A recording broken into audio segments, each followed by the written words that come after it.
video also recording. All right, here we go. In 3, 2, 1. The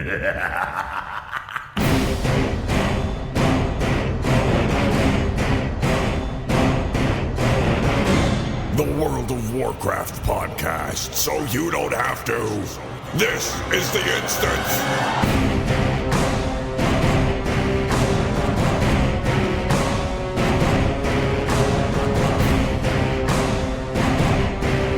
Greetings, everybody. Welcome back to The Instance. This is The Instance for October 2024. I'm Scott Johnson, and I'm sitting right here with Bobby Frankenberger. Hi, Bobby. Hey, how are you doing? You know, it says so you don't have to, but Scott, now I do have to. Well, you have to. Yeah, I definitely wasn't talking to you. I used to not have to.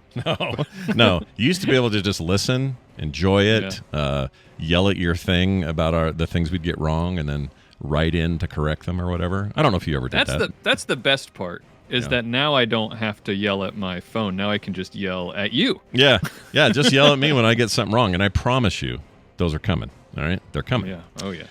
It is a long-standing tradition here at The Instance. So yeah, we've had a month. It's been a hell of a month for me. Really fast month, and a lot going on. A lot of WoW, but a lot of other stuff too. It's just been one of those falls. But I'm glad to be back, and tons of great feedback over the month. You guys have been amazing. We'll be reading some of that today, and playing some of that today. You guys have been just super active, and we love seeing that, which is good because the game is at a pretty good place right now, and people are playing and having a good time. Although, Bobby, don't you feel like before we get into some of the stuff that are on our minds here, there is a stage where WoW hits a certain plateau after an expansion launches, and then from there on, it's a little bit like, okay, what do I want to do? I'm logging in. What am I doing? There's like 4 things I could do, but I'm really not in the mood to do that. And I've kind of had it with Delves or whatever it is you're sick of. And you just kind of turn it off and go do something else. And I've had that happen a couple of times this month. Mostly my month's been about not having enough time to play because I've just been busy with other projects. But sure. How do you deal with that when you hit a little wall like that? Well, I am always okay with, and I used to, I think, not be okay with this, but I am now in my aged wisdom of being a World of Warcraft player. Sure. I'm okay with taking a break. Yeah. And I think some people feel like, I don't know, they can't take a break, but it's fine to take a break. So I'm okay with taking a break. So I will do that sometimes. And also, being into Mythic Plus and stuff and trying to get your rating up will naturally extend that too far. But I'll get burnt out on that even if I try to hit it too hard. Sure. So I try to pace myself in that regard. And so there's lots of different things I could be doing, and I used to be the kind that also wanted to do everything and get everything, fill out all the achievements and all the reputations and all that kind of stuff, and I found that burnt me out really fast. And I was a lot of times doing stuff just to have that that pixel filled in on my on the list of pixels in the game. Yeah. And I didn't really want to do it. I just wanted my achievement number to tick up. You ever go for either with earnestness or casualness? Try for Lore Master. Has that ever been a thing in your list of?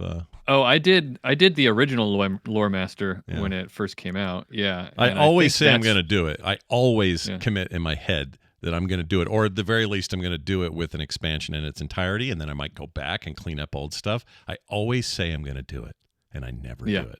Because that is one I'd like. That's a shiny mark on anyone's report card to say that you've got Lore Master throughout the entirety of this 20-year experience. Like I know there are people like this. I don't know who they are, but they're insane. And I keep thinking. And I did the original one, which would have just been with vanilla WoW, and all that kind of stuff. So I did that. That was hard back then because you literally had to do every single quest that was available. Right. That was the way it was originally. I think. I think it was limited by the way they said it was. You had to have completed X number of quests, but I believe that number was decided on because that's how many quests there were. Yeah, that sounds right to me. But also, I don't think it started tracking until achievements went into the game, which I think was Wrath, right? So to do it, You had to go back. I don't remember. Yeah, I think you had to go back and then work your way up. But then you're only talking 2.5 expansions, or not even a full third expansion yet, in terms of patches and stuff. So I think it was more doable. And I remember then going, well, here's my chance. This is what I should do. And then I would get started. They've redone Lore Master now, so it's not as punishing as that. Yeah.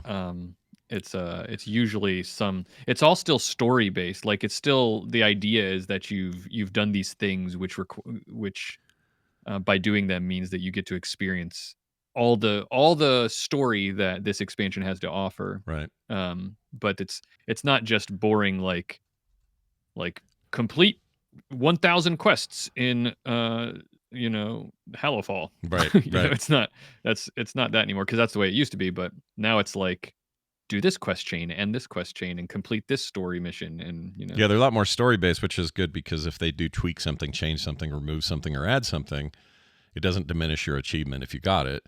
I remember when Cataclysm hit, I went, well, this is bad, because they've gone through some zones and completely done. It's all new. Like these aren't even quests that were available in the original Lore Master thing. And in my head, I was like, well, I'm not even going to bother. But what I should have realized is that, of course, logically, they're going to make a path for that to work for people. Did they make the original one a feat of strength? I don't remember. I think something like that. I can't remember. I remember that was around the time you started hearing about feats, though, right? It was like Cataclysm came along and they're like, yeah, we're kind of dicking with the old world, so we'll call that a feat of strength, or this other thing you thought was rad, it's no longer rad. It's kind of dumb and deprecated. And I remember people being mad about it. I remember there was a lot of anger in the community about that kind of stuff. And I was like, that was kind of a moment for me where I realized that you can't lock any of this into permanence. It's feeble. It's a feeble thing to try, because eventually it's just too much. It's an MMO. It's a game that's meant to be expansive and change and tweak and do all this. And hell, this is when Classic was just regular. This is long before we were going to have Classic. Now we got a whole new slate of, its own separate kinds of achievements. And I don't even know how they handled when they put Wrath in Classic. Did they add achievements to Classic? Like, I don't even know how that went, because I didn't play Classic. That wasn't really my jam. But anyway, point is, someone's yelling at their portable device right now about what they did. But anyway, the point is, go for what you want. Don't do what you don't want. And I will probably never get Lore Master, even though it is a thing I think about every single expansion for some reason. Oh, yeah. Well, speaking of, you asked me, how do I, do I have trouble with this burnout and stuff like that? What have you been doing in the past month? Well, what have you gotten done? So I spent a lot of time just making sure dailies were done. Rep working on renown. Yeah, the usual rep grind is obviously a thing. But also those 3 quests you get in town in Dornogal that are essentially like your big weekly area activity things. Yeah, and they'll give you some nice rewards, so it's good that you get those. I like those. You get the crests and you get other stuff from it. I did some. What did I queue? I queued for some LFR just to get some of those achievements, and also some transmog. I don't need the gear. Sure. Because we're geared up better than that. And last night, I think I walked out with that new sword and a trinket, and I think that put me at 615. Nice. I forget. Pretty a respectable number, even though I know there are people that are higher now. But a couple of weeks ago, I would have been way ahead of the game at about 615. But anyway, it felt good to do that. But I have not had time for like extra raids with any other teams. I know you have kind of an alt team that you run with, or we're more like your alt team. You have like a regular team. Sort of, yeah. Forever. Yeah. Although, I don't think of them as alt teams anymore, because our team is doing really well. Yeah, kicking ass, taking names. Yeah. We played last night and cleared one-shot heroic everything up till freaking worm lady. Brood Twister. Thank you. Can never remember their names. She's the one shitting all the eggs out and making our lives hard, covering the floor in blue goo. That's a hard fight, but we also made a lot of progress on it, so I feel pretty good about next week, assuming everyone's ready and able. I didn't expect that. I don't know why. I didn't expect that one to be such a pain in the rump, that fight. It's tough. It's tough. Yeah. We banged our head against that a lot last night, but we one-shot everything else from top to bottom right up till her and then she spit on 3 eggs and made our lives hard. So that's fine. Anyway, so when I'm not playing with you guys, and of course last week I had family stuff, so did you, so we couldn't even raid that night. It just feels like I've had stuff get in the way and say, sorry, Scott, you're not gonna go out and do your dailies tonight. You have to do this or whatever. It was almost like just nonstop not distractions, but just other stuff I had to do. And so when I have gotten in, it's mostly been short little stuff like that, couple of delves here and there, especially if there's a quest tied to it. Go down and do my pact crap with the freaking spider people, all that, and then as many dailies as I could do. And then here's my favorite thing about WoW during the month of October, because of how busy I was. I took many meetings. I don't know what happened in October, but it was a month of meetings, lots of calls. I'm working on a book for one guy, doing an illustration thing for another guy, an ad possibility for another thing for shows. Like all this stuff, have to meet with these people individually on phones and Zoom calls and all of that. Let me tell you, WoW still the reigning champion of have a call going and just casually like gathering herbs and checking out, mining nodes and run to the auction house and spend a little gold doing this and that, and then earn a little gold doing this and that, and just kind of bouncing around the place and not really having to be very mindful about it. Yeah. Still no better. There's no better game for this. I have a lot of games where I kind of think, is this a good meeting game? This is not bad. Loop Hero, excellent. This is a very different game than WoW, but excellent meeting game, by the way, if anyone's interested. It's super cheap, so you can get it, really cheap on Steam, but it runs on Mac. It's great. Just have it back here running while I'm doing work. And WoW is still king of the hill when it comes to that. And you can even have the sound like off. You don't need audio. Yeah. Just flying around. Ooh, a glowy thing. Oh, it's one of those. I guess I'll have some webs on me for a second. Anyway, so yeah, we're thinking that'll be done by June next year. Sounds great. Thanks for the meeting. Like I'm having that experience with WoW right now. Right. And it's fantastic. I love it. I love it. And until... This is the thing Blizzard does better than anybody, or has at least traditionally, and this is true of most of their games. This is that example of the wide range of easy to get into, hard to master. Because on the one hand, I'm having a meeting and earning money and just screwing around, and also leveling my professions, my gathering professions, because screw the rest of them. Anyway, that's just a me thing. But I'm doing that while I'm getting work done. On the same exact moment of any given day, you're out there Mythic Plusing your heart out in some of the most difficult content the game's ever had. That's a wild thing to consider, and I love that about it. And I guess most MMOs are like that now, but WoW kind of set the standard for it, I think. And yeah, exactly. They I learned from, and I know we're going to talk a little bit about the Play Nice book a little bit later, but I learned from the Play Nice book that they called that the donut. The donut theory. Yeah, the Alan Adham donut theory, right? That was mostly him. The idea that you want the big outside part of the donut represents, or the inside part of the donut, small part inside the circle, it represents your hardcore players, and then the outside represents everybody else who's just like more casual and everything. And they've always, from the very beginning, it's been a goal of theirs to appeal to all of the whole donut. Yeah, right. And that's an amazing part of this book, actually, because what I wanted out of the book, I guess we're talking about the book a little. Let's do it. What I wanted out of that book, just do it. Yeah. What I wanted, or what I thought maybe I wanted out of that book, was a bunch of insidery stuff, like, deal between what happened with Titan, and did Bobby Kotick run through the building naked with his wiener out, or what salacious stories am I going to hear? And instead, that book isn't really about that. The book is about it's about some other struggles in that regard, but it's mostly, and I made up that Kotick thing for anyone who's, don't write that down. I made that up. Yeah. Although, whatever. Anyway, the thing about the book is what it gave me is what I actually really wanted, which was some of that fundamental sauce that we've all wondered about for so many years. Like, what is it that put Blizzard here when everybody else was here? Why? And why was it from the very beginning? And that donut story is a great example. And it's such a simple one, but this concept of donut outside everybody, the closer you get in, you're less casual, and when you get to the center, there's your hardcores, and you must have an entire donut. That may sound obvious to all of us now, especially in the current, games a lot of games are this way now. It's like you'll have an easy mode so you can just enjoy the story, or play it on really hard because you're a freak show and that's how you want to play Dragon Age or whatever. But back then, this isn't a thought. This isn't even a thing. Like, other games come out and they are either, take the first XCOM on PC. Right. Nails hard, on purpose. There's only a donut hole. That's all there is to that original game. Right. That's who they aim for. That's who they tackle. That's what the game they want to make. And nothing wrong with that. But then on the other hand, you may have a more arcadey experience on a console or something that is the outside of that donut only. And they never really appeal to anybody who are looking for a deeper challenge.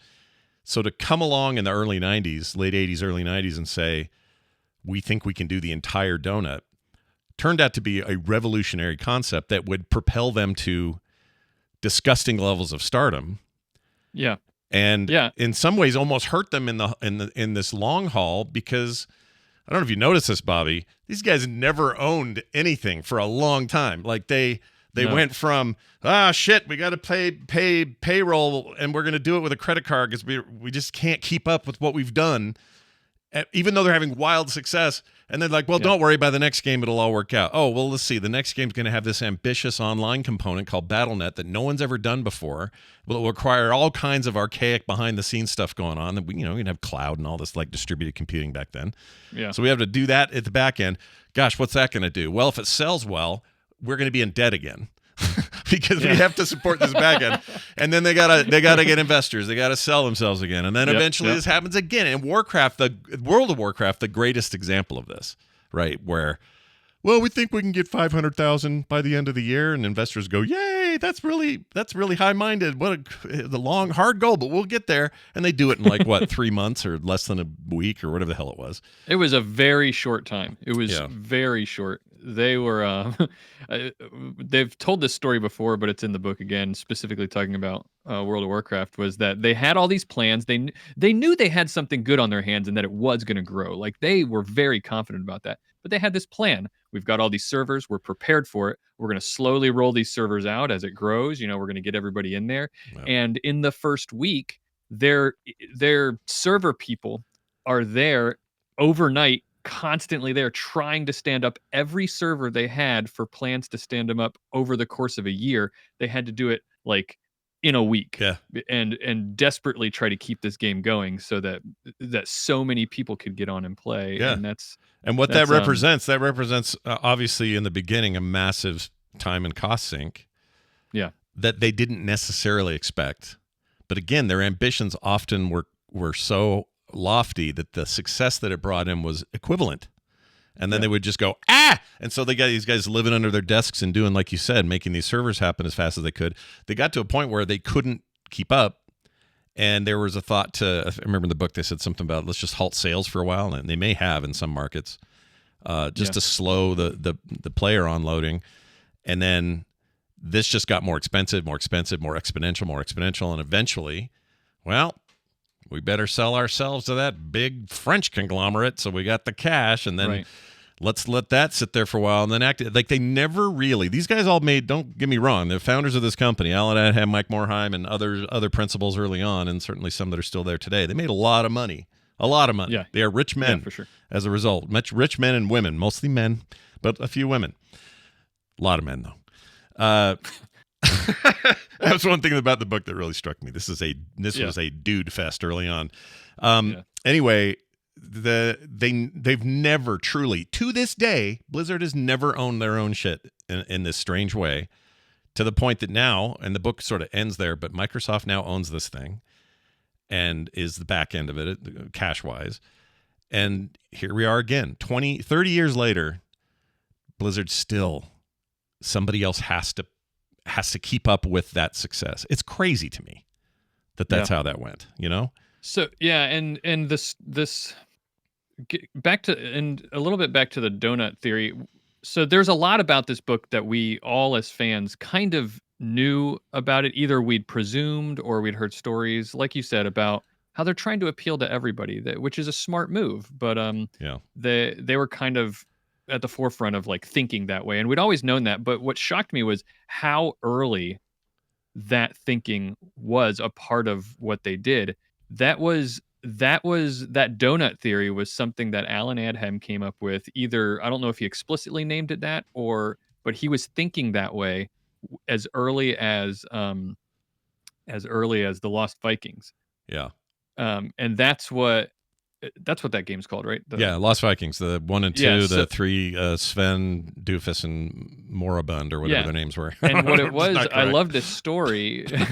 They were demoing the game, the Lost Vikings, at some place, and some people were playing it, and then they stopped, and he overheard people talking about how it was something about how they didn't it was boring at the beginning. They were focusing on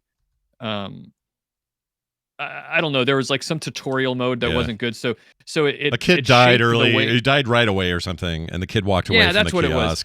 That's exactly what it was. They had created a tutorial level that killed you. Yeah, it's not great. To teach you lessons, right? About how the game worked and what you wanted to do. And then some kid, he was watching someone play. Some kid died and then just walked away. Yeah, went somewhere else. And he realized right away, we have to grab the attention of everybody. Like a hardcore gamer might see that and think like, oh, I need to try harder. I need to think about it this way and then keep trying. But he was watching a casual kid walk up to a game, give it a shot, didn't get what they wanted out of it, and move on. And that's most people. That's the brilliant realization that they had, was like, wait a minute, there are so many people who see the game and think that looks neat. And then so we have the hook, but we need to build a gameplay around something that is shallow enough for people who just want a casual, shallow play experience, which is lots of people, so there's no problem with that. But also deep enough. Yeah, by shallow, you're not saying shallow like we're not being pejorative here. Like this is a meaningful turning of the tide in gaming that continues to this day. And look, I remember when WoW came out, like, to jump ahead again, and people started playing it, and a lot of the quote-unquote hardcores that came from EverQuest and Ultima Online and all this sort of stuff, like, well, this is the baby MMO. It's too easy. Yeah. When you die, you just go drive to your corpse, ride to your corpse, and you don't lose anything. Wow, what a baby MMO. And then there were I was very casual back then, and I remember hearing about Rested Experience, which was a brand new concept that Blizzard came up with for World of Warcraft. The idea that you could log out in an inn and you would get, just by sitting there not playing the game, you would be rewarded the next time you played and be able to get experience faster. I was like, man, that's awesome. Yeah, it's a great idea. You've rested, and it's also kind of world consistent. Like, there's something lore-ish about that. Like, there's these little things that come out, and then they said, hey, 40 men, find 40 of your friends and go in here and have the hardest fight of your life. And then just pound yourself against that for months and months and months. Yeah. Like, they understood that donut thing by then really well. But I think it's revolutionary, and I also think it means lots of that for Blizzard. Right, which kind of segues into the other half of what I think this book is. Yeah. So this book definitely does a good job of just telling the story, like taking all the stories we know about Blizzard and putting them in one place, right? Yeah. And saying, here's the story of Blizzard. But the other thing that I think this book is it's a story about a company, and it's not, I'll say it generically because I think that this is not a unique story to Blizzard, but it's a story about a company who was a startup software company that, and particularly a games company, who had great ideas and were very excited to make games and make a product that they wanted people to love, and they grew really fast in the tech industry, and the story about what that means for a company, and the types of compromises that they have to make, and the types of decisions that they do make, which may not be have the greatest consequences. And that's what this book is, I think, in large part about, is this is a company that, like you said, from the very beginning, that was interesting to me. I didn't know that. Even earlier than what is it, Vivendi? Vivendi, yeah. Before Vivendi, you had Davidson Associates, and then you had And I didn't know about actually, Davidson and Associates before then. They were even owned before Vivendi by Davidson and Associates. Like you said, they've never really owned their own stuff. No, very At early. all. You could argue that when they were 3 dudes in an office, I guess they owned that.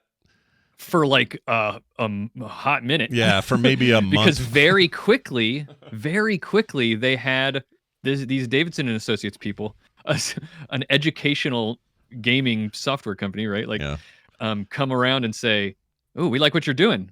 We'd love to buy you." Yeah. And they said no for like a couple of days, is what it felt like. Yeah, until they couldn't, and then they realized, oh my gosh, we can't make payroll. We got to do something. Yeah. But that's not that's not a unique story to Blizzard. No. Or the industry. This is not.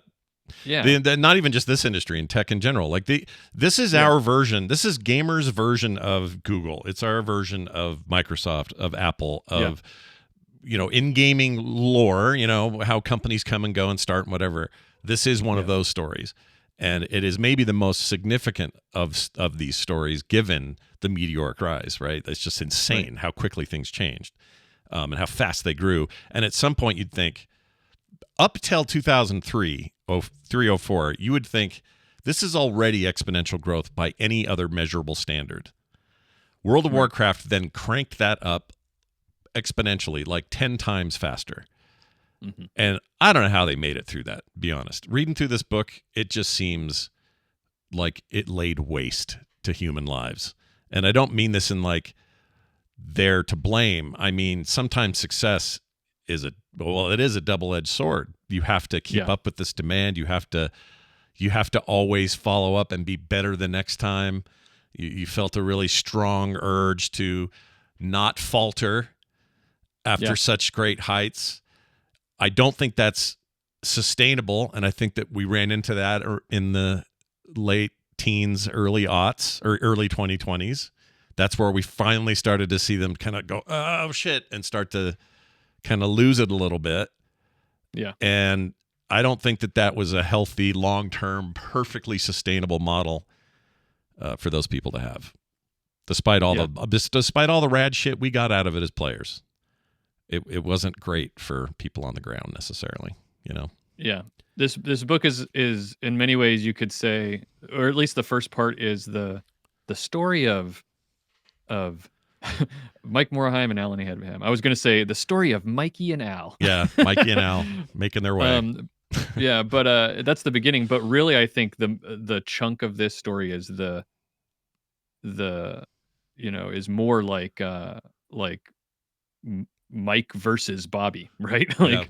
Because that's what it is. And I think Blizzard sometimes gets a lot of blame for I guess allowing themselves to be sold to Activision, but it's not. They didn't allow anything. Like they haven't been controllers of their own thing since the beginning, so it's not like they had any real control over that. But it doesn't matter though, because I feel like even if they had chosen, Mike Morhaime didn't, according to this book, by all accounts, Mike Morhaime had no real reason to distrust Bobby Kotick. No. Because every step along the way, everyone who's owned Blizzard has given them the space and the latitude to do what they do that was so successful. As the kids say, they let them cook, right? Yeah, right. Yeah. And so they did, and it's always been good. And then I really think that one thing you can point to, and again, we've seen this in the news and everything. This book just puts it all in one place, puts it in one narrative. Yeah. But what really happened was once Bobby Kotick, and in a lot of ways, Blizzard sort of shot themselves in the foot by being so successful. Yeah, it's a weird thing to be, right? Yeah, because Bobby saw. Well, also, I think what happened was when they were part of Vivendi, they were one small piece of a very large corporation. Yeah. And so when they would do their thing and take some time to make their games and not meet deadlines and say, we're just going to get it ready when it's ready and you can wait. Yeah. When they did that and they fell behind, it didn't it didn't hurt the bottom line of Vivendi, right? Right. No. They were just like, they had so many other parts of their company making money for them, but when they joined with, when Activision bought them and they became Activision Blizzard, and when Activision Blizzard broke from Vivendi, right? Right. Now all the Blizzard properties are a huge, massive chunk of the total income, or the total profit. I don't know what the proper business words are, but the total money that Activision Blizzard is making. The revenue, or the revenue potential, or the I don't know, what you're reporting to your shareholders is on the backs of Blizzard. I mean, they would also pretty quickly, harness the power of Call of Duty, and that would be a huge part of what they do. And ironically, the acquisition of King meant they were getting the actual biggest profit center was King. Nobody talks about this. Nobody ever talks about this, but the real acquisition, most of that many billions of dollars Microsoft just spent in acquisition money was for King. And you never hear about it, and nobody gives a shit, and whatever. People are playing Candy Crush, but you don't think about it at all. That's where the real money is. The rest of this now starts to feel like, and I think Activision was in this weird. I'm not going to ever justify Activision or Bobby Kotick's methods. It's that's not what I'm doing either. No, not at all. It's very cutthroat. Very, it is corporate greed in all of its senses. Perpetual growth is not possible. Blah blah blah, all that stuff. But where the passion has always been on Blizzard's back. Yeah, and they had to somehow figure out a way to make that even more money, but retain the passion. That's a shaky alliance. That's hard. Yeah. So anyway. So Bobby Kotick was always, saying more. Yeah. Using things like using models like Call of Duty and other things where they had the very quick turnaround on new content to try to push Blizzard to do the same thing. And that's why that all started happening. And then so really everybody got burnt out and left. And then now Microsoft has them. And that's what we're all hoping for now, is that since Microsoft has them, Microsoft is also a very, very, very big software company. Yeah. And Activision Blizzard is probably not going to have a huge it's just going to be one little page in their gigantic novel of a portfolio, right? Yeah. I actually hope I hope that's more true this time around, as in terms of the ownership relationship, because the less significant it is for Microsoft, the more Microsoft will let them cook. I hope. Right. Let them be amazing. Let them do what they do best. Let them somehow hire back a lot of the amazing talent they've shed over the last few years because of all this and the other issues. I don't want to diminish the harassment stuff and all that. That was a huge blow. But all of that stuff aside for just a moment, if Microsoft can just let them be what they were always meant to be and what they did previously, and maybe it can't be done entirely the way it was, I don't know, but if they can just let them do it, then maybe, just maybe, it's this happy little corner that Microsoft doesn't have to worry about, that will produce, and it does produce. They don't need it to be, it doesn't need to be the next Office 365 or the next freaking Windows. It can just be what it is. Right. That's what we all hope, right? But then things happen where you're like, is that okay? Should we get into the $90 mount? This is a good segue. Yeah, I agree. Let's get into the $90 mount. Play that one more time. So the other day, a couple of days ago, they announced, or they released a mount, and it's weird. I heard about it before it happened, but didn't know I'd heard about it. And I'll tell you how. Okay. Somebody had told me that there was a big kind of all hands on meeting, and didn't know what it was for, and I didn't either. And I was like, oh, I wonder what that's about. Is it the anniversary? Is it, what's going on? Is it bad? Is it good? What are we doing over there? And it turns out, from all accounts, this was a all hands on meeting. Just about we're about ready to pull the trigger on the $90 mount. And so everyone needs to be ready with this messaging, this thing to say, this stuff to do. I don't know the details at all, but that's what that was about. And I think I get it now, given the tumult of the last 2 days. Yeah, that kind of helps me answer a question that I've had in my head, or at least a thought that I've had in my head, which was, and we're going to get into the details in a second, but just on the top of my head was, there was a lot of blowback in the community about this mount, and I thought they had to have known that this was going to happen. Yeah. They had to. I guarantee they knew. In fact, okay, one other little note about that. I said this on Core, I'll say it again. So if you've heard me say this, I apologize for hearing it twice, listeners. But when I was at Blizzard a couple of months ago, it was an awesome little trip. Had a great time over there. We did that interview. Got to hang out with Randy. It was great. One of the things we did was tour most of the campus. Not every corner, but a bunch of it. And there were parts of that campus I didn't even know existed.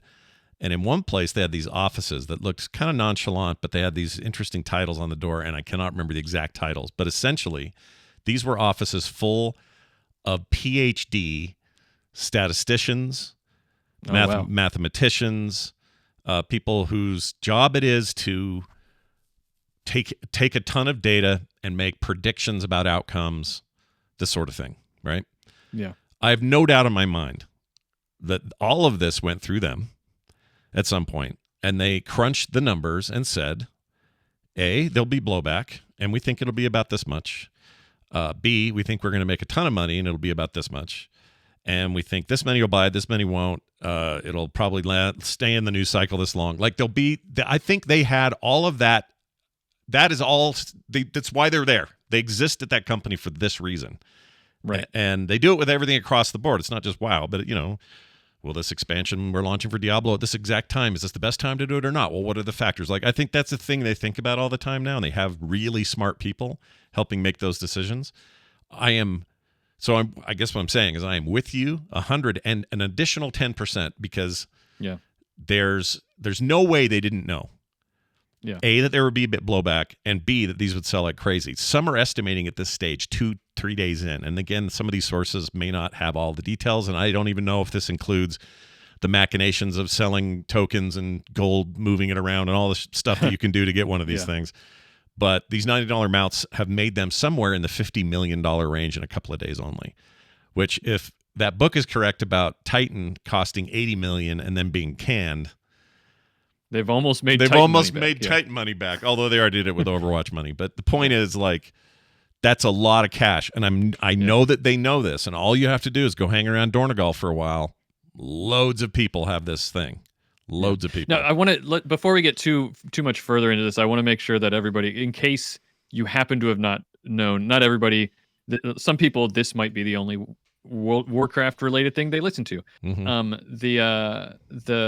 The mount that we're talking about is it's basically the auction house mount. You remember that a few expansions ago they introduced a Brutosaur mount, which was a mount that cost 5 million gold.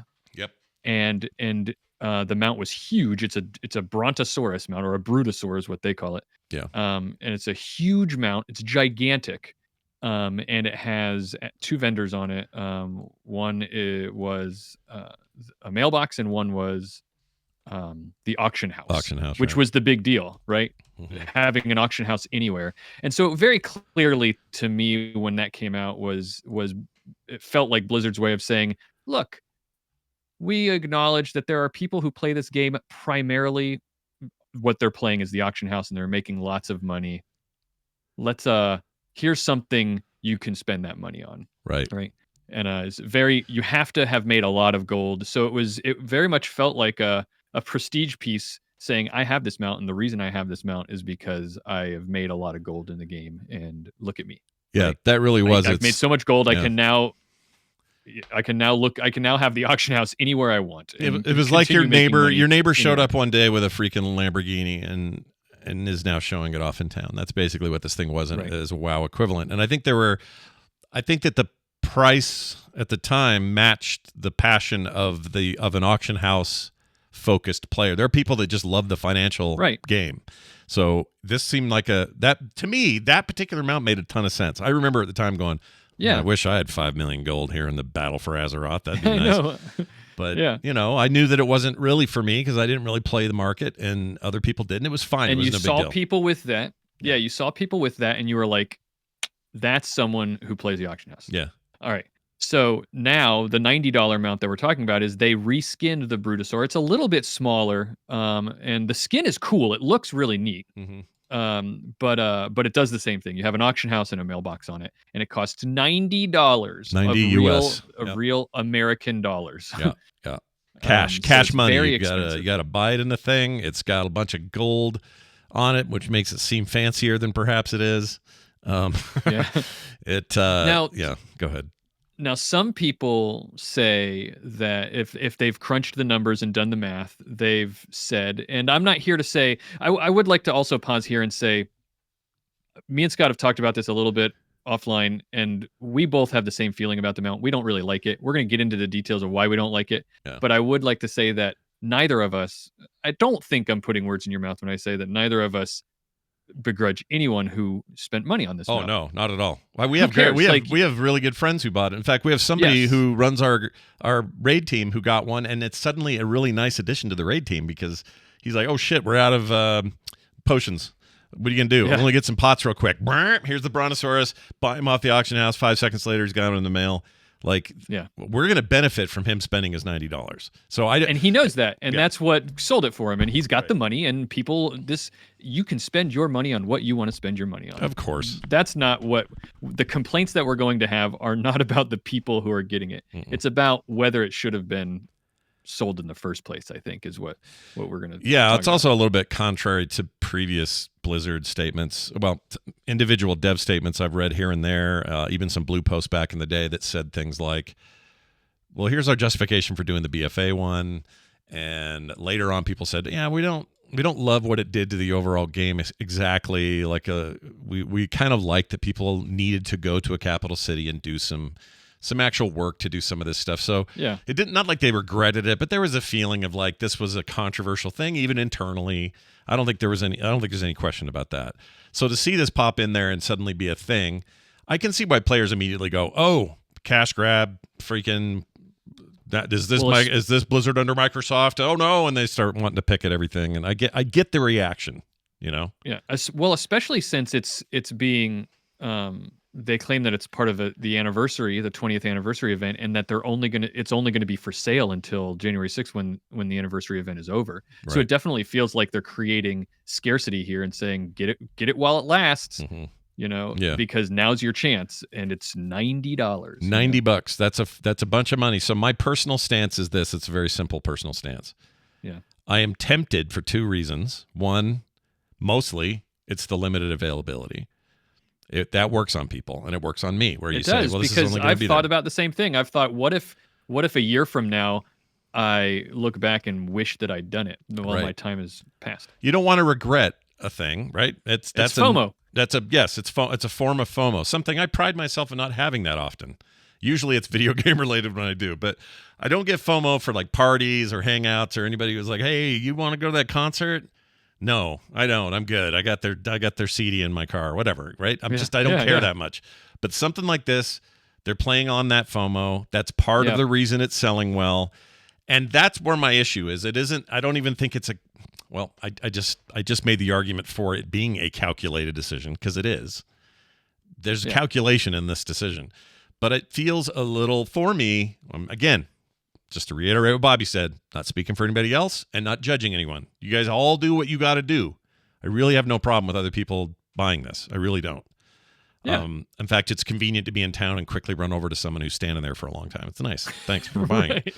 But my biggest beef with it is that because of the calculated nature of it and because of the limited time of it. Like if this is a permanent store mount, I wouldn't have so much problem with it. It's mostly about this limited time thing and the price. So you got a price point that's really high for an in-game item for your JPEG collection that you're buying, and that's not fair. It's a functional JPEG collection that does a couple of good things for you in the game, but still, we're dealing in virtuals here. But anyway, my main beef with it is that is the definition. Maybe the word predatory is too harsh of a word, but it is predatory in the sense that they are playing on our human emotions to get us to do a thing. And I personally don't like that. Other people might go, no, that's what this is. If you go to a restaurant and you see a lobster and you got to have it, well, then you buy it. Well, I understand. This is the market. I'm not trying to pretend like this is any different than any other aspect of our lives. The fancy car you shouldn't spend money on versus this dumb mount, whatever.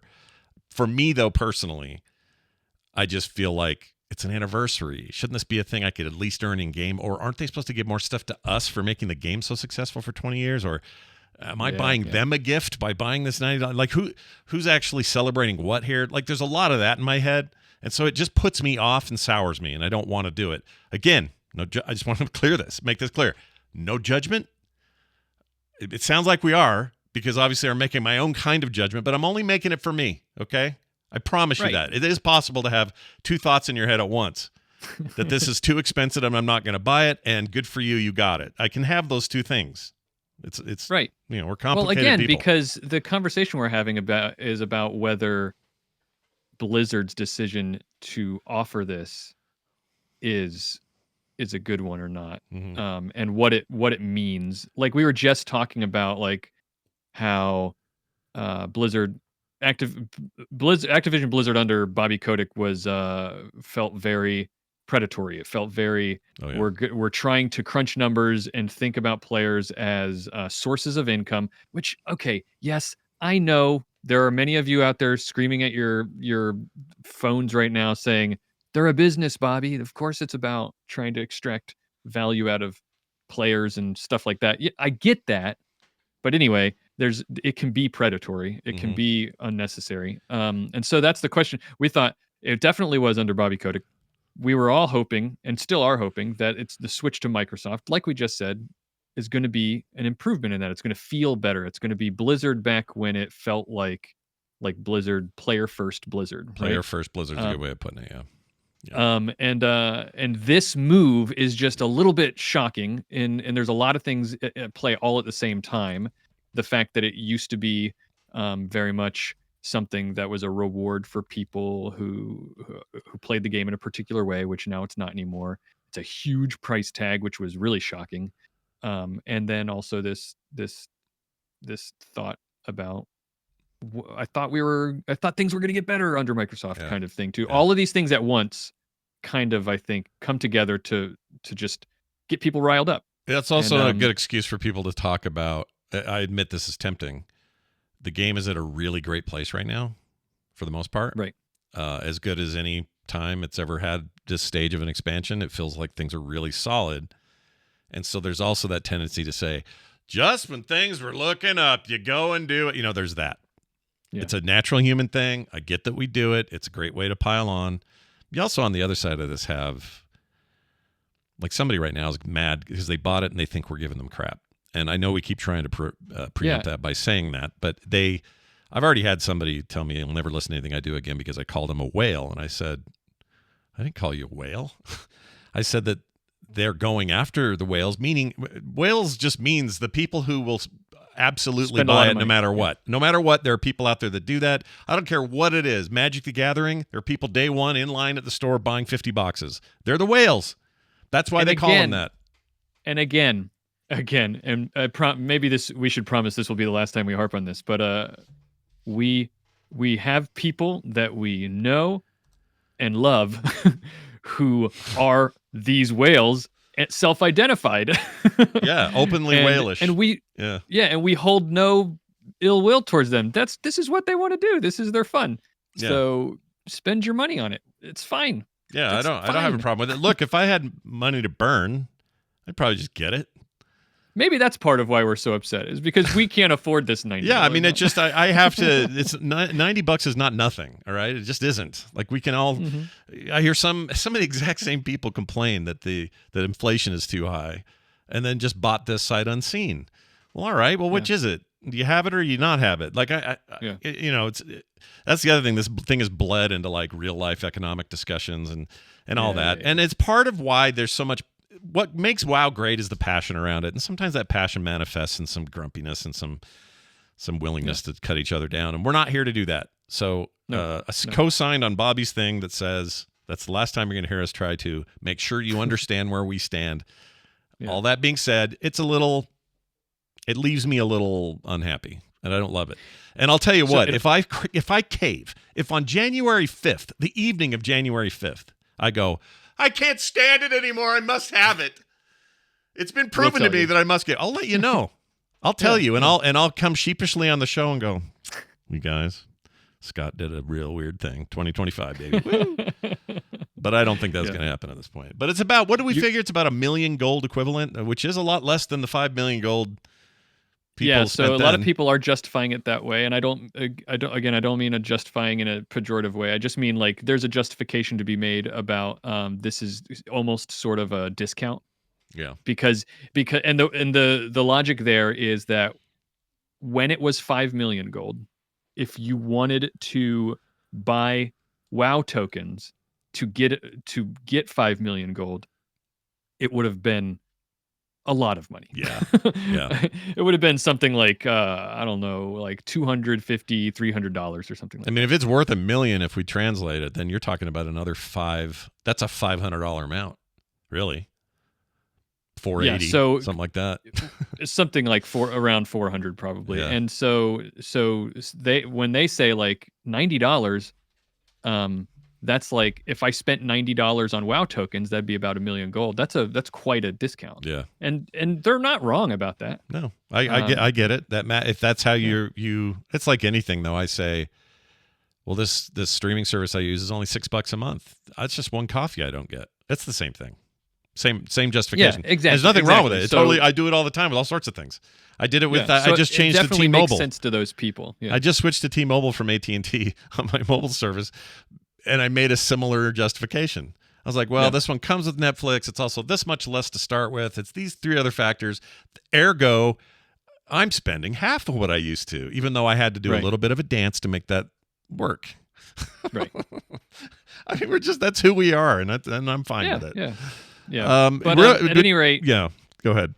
At any rate, this the last thing I have to say about it is you made me think of something. You were talking about those statisticians and economists that are sitting in Blizzard office. Yeah. It makes me wonder. There are a couple of ways, like when you think about World of Warcraft's economy, you're talking about moving gold around. Yeah. There are a couple of ways that gold enters the game, and one of it is completing quests. You generate new gold by completing quests. Right. You generate new gold by killing monsters and killing stuff because it drops gold it creates gold that adds to the economy. But that's a very small amount. Still too much silver, but yes, continue. Yeah. Yeah. One of the biggest ways that World of Warcraft that gold is injected into the economy of World of Warcraft now is by the purchase of WoW tokens.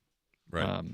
And so when you buy gold is essentially what you're doing, right? You go and you buy a token and then you sell it. That brings money into the game. Or maybe it doesn't. Now that I'm thinking about that might actually still just shuffle it around. Well, it may move it, I guess. Not because now that I'm thinking about the process, I just went and bought some gold because this mount kind of made the what did the market I was going to ask you, did the market, what did that do for you as someone who will buy tokens here and there? Did you benefit from this? Yeah, I don't buy tokens very often, hardly at all, but when I started to see, normally a token is, when it's a WoW token will give you like 160, 180,000 gold, and then when it starts to break into like 200, 210, you're thinking like, ooh, that's looking really good. And that's when I've only ever bought 2 WoW tokens. The first one was when it jumped up to that, and I needed some gold at the beginning of this expansion. This is the first time I ever bought a WoW token. Yeah. And then I started to hear and then looked myself to see what the price of the tokens were now that this Brutosaur mount was out, and I think a bunch of people were going and buying, just spending money. I'm still not clear on how the existence of the mount caused people to want to buy this, but regardless, there's a connection, and the amount of gold you got from selling a token was going up very quickly, and once it crossed into 300,000, I was like, yeah, I don't think it's ever it's not going to be this high. It's never been this high. It's not going to be this high. They'll only do this again for what their 40th anniversary when they do some other weird stuff like this. Yeah. Right. So I went and got one for 320,000, but it peaked at like 351,000 or something like that. Wow. Yeah. Wow. So this is why I don't play the stock market, by the way. All this entire discussion reminds me that I'm bad at market knowledge, market manipulation, any of that stuff. Bottom line for me is I'm happy for everyone who got one. The art on it, by the way, the texturing, all the stuff that these artists get tasked to do for these kinds of stuff, killer. Looks amazing. Really great. Yeah. And I also understand why you'd have an all-hands-on meeting for this, because this affects, as we've already seen, this isn't just, all right, get ready to handle social media. That isn't it. It's get ready for the economy to be weird, and we're not sure where it's going to go and how long that will affect it. And it starts to make you realize what life is like at scale. Like, it's a great little microcosm, a fun study kind of on how systems and economies and populations are affected by something introduced that sort of disrupts things. And to me, that's the fascinating part of this. So enjoy your mount or not. Thumb up, thumb down. Don't care. Whatever. Whichever way you go, we still like you. Okay? Yeah. And we hope you like us. We like all of you. Yeah, you're all great. That means it's time for some news. Big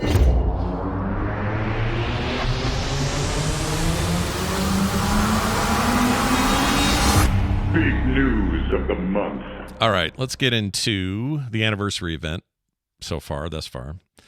And before we get into it and our opinions, I'm going to just tell you kind of what it was again so you understand what we got. So there's a new classic raid, Blackrock Depths. That's a 10 to 15 player, 8-boss raid, which is a big throwback with a bunch of changes, new mechanics, stuff like that. Some new time walking in classic dungeons.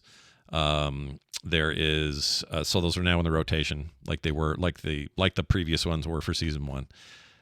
Dead Mines, original classic version, Dire Maul, East and West Wings, Strathmore, Living and Undead Wings. There are new world bosses. They are all out there in Taranis near the sword. One of them annoys the hell out of me. I'll get to that in a minute. I've only killed one, by the way. Have you done all the 3 bosses yet? I have done 3, but technically there are more. But than that, because there are some in other parts of the world too. But there are 3 right there in Tanaris. They're the one. Oh, I thought they were the only 3. I guess I missed the. No, I think there's maybe 8 altogether. There's like one in Outland as well. Some of the old green dragons that you used to be able to, the emerald dragons from vanilla that you used to be able to kill in whatever the name of that druidy place was back in the day. I can't remember the names of places. The druidy place. I like it. Yeah. The portal dragons. You know what I'm talking about? I know what you mean. The portal dragons. The Emerald Dream. The Emerald Dream is the word I'm trying. Thank you. The dragons of nightmare, maybe, is what they called themselves. I don't know.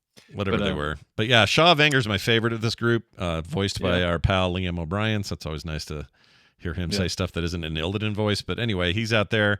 I tried to fight that, got killed many times because nobody knew what they were doing, and we were trying to do it too few people. It was day 1 of the patch, and I don't know, it's just hard to get people lined up, and the sort of quest LFG stuff wasn't working for me very well that day, so I didn't get to do it. But I did beat the what are they called?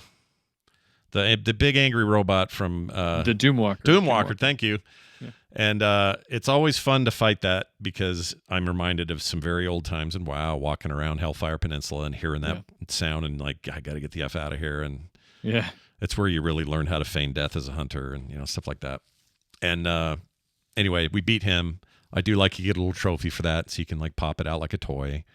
Yeah, that's cool. That's cool. I look forward to getting them all. I'm sure I will get them before the event's over. But other stuff included here: new mounts, pets, classic transmog sets. They're going to be available to earn through the new currency, the Bronze Celebration tokens, which right now are trickling in, and I mean trickle.